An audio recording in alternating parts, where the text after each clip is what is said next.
नमस्कार। ज्योतिषीय श्रृंखला की इस कड़ी में आपका हार्दिक स्वागत है।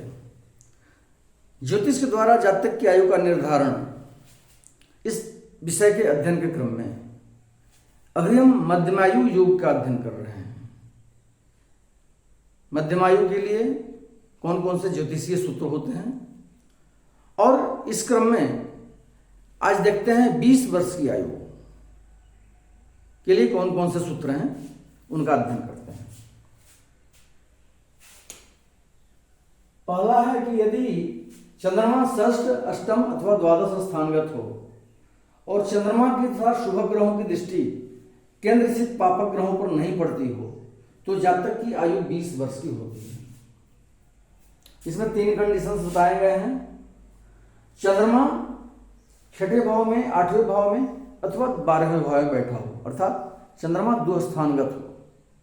दूसरा कंडीशन है कि केंद्र में पापक ग्रहों की स्थिति हो और तीसरा कंडीशन है कि केंद्र में स्थित पापक ग्रहों पर चंद्रमा की अथवा किसी शुभ ग्रह की दृष्टि नहीं पड़ रही हो तो जातक की आयु 20 वर्ष की होती है।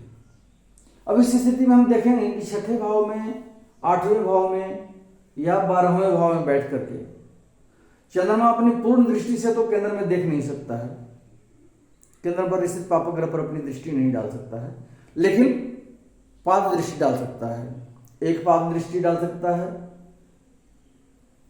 और द्विपाद दृष्टि और त्रिपाद दृष्टि डाल सकता है। तो एक पाद मतलब 1/4, हाफ और 3/4, 3/4 दृष्टि। तो यह दृष्टि चंद्रमा की पड़ सकती है केंद्र में स्थित पापक ग्रह पर, और शुभ ग्रह कहीं से बैठकर अपनी पूर्ण दृष्टि डाल सकता हो। लेकिन वैसी स्थिति नहीं हो, चंद्रमा 2 स्थान में बैठा हो, केंद्र में स्थित पापक ग्रह पर चंद्रमा या किसी शुभ ग्रह की दृष्टि नहीं पड़ती हो तो जातक की आयु 20 वर्ष की होती है। अगला पॉइंट है, यदि शुभ ग्रह के साथ होकर लग्नस्थ हो और उस पर किसी ग्रह की दृष्टि नहीं पड़ती हो तथा अष्टमेश अष्टमगत हो तो जातक की आयु 20 वर्ष की होती है। किसी शुभ ग्रह के साथ होकर के लग्न में ही बैठा हो और अष्टमेश अष्टम में बैठा हो तथा लग्नेश पर किसी भी शुभ ग्रह की दृष्टि या किसी ग्रह की दृष्टि, शुभ ग्रह हो या पापक ग्रह हो, किसी की दृष्टि नहीं पड़ रही हो तो जातक की आयु 20 वर्ष की होती है।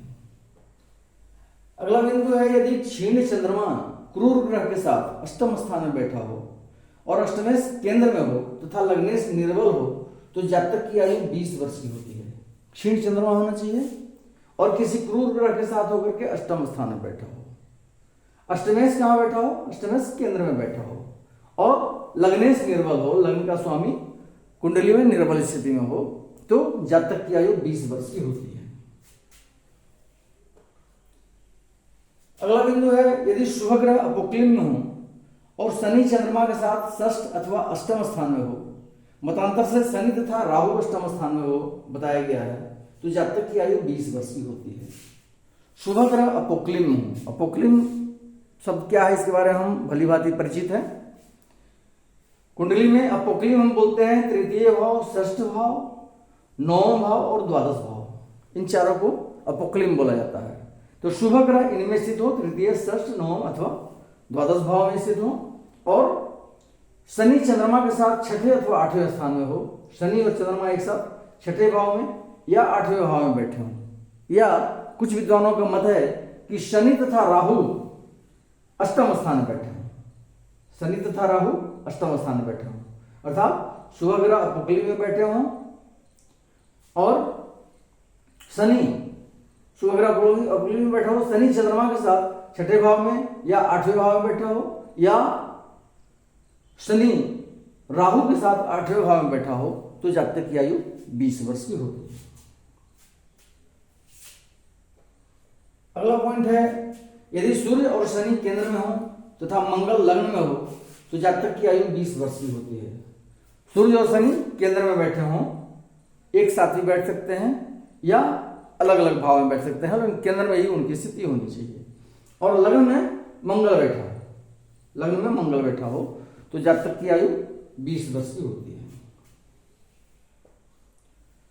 यदि लग्नेश अथवा चंद्र लग्न पर शुभ ग्रह की दृष्टि न हो और लग्नेश के साथ सूर्य बैठा हो तथा केंद्र में पापक ग्रह बैठा हो तो जातक की आयु 20 वर्ष की होती है। लग्नेश अथवा चंद्र लग्न पर मतलब क्या है? लग्नेश कुंडली में जहां बैठा हो उस पर, या चंद्र लग्न पर मतलब चंद्रमा वहां बैठा हुआ है, चंद्र लग्न में चंद्रमा बैठा होता है। तो लग्नेश पर और चंद्रमा पर किसी शुभ ग्रह की दृष्टि नहीं पड़ रही हो और लग्नेश के साथ सूर्य बैठा हो, लग्नेश जहां भी बैठा हो उसके साथ सूर्य बैठा हो अर्थात लग्नेश अस्त स्थिति में हो तथा केंद्र में पापक ग्रह बैठा हो तो जातक की आयु 20 वर्ष की होती है।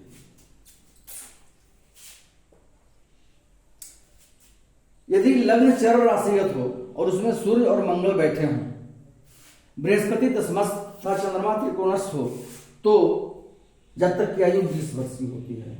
चर राशिगत लग्न हो, मान लेते हैं उदाहरण कुंडली चर राशि का ही है। चर राशियां जानते हैं हम कौन कौन होती हैं? मेष, कर्क, तुला और मकर, ये चर राशियां होती हैं। तो चर राशि के लग्न में बैठा हो कौन सा? सूर्य और मंगल। यहां पे सूर्य और मंगल बैठे हैं। चर राशि का लग्न हो और लग्न में सूर्य और मंगल बैठे हों और बृहस्पति दशमस्थ हो, दशम भाव में बृहस्पति बैठा हो और चंद्रमा त्रिकोणस्थ हो,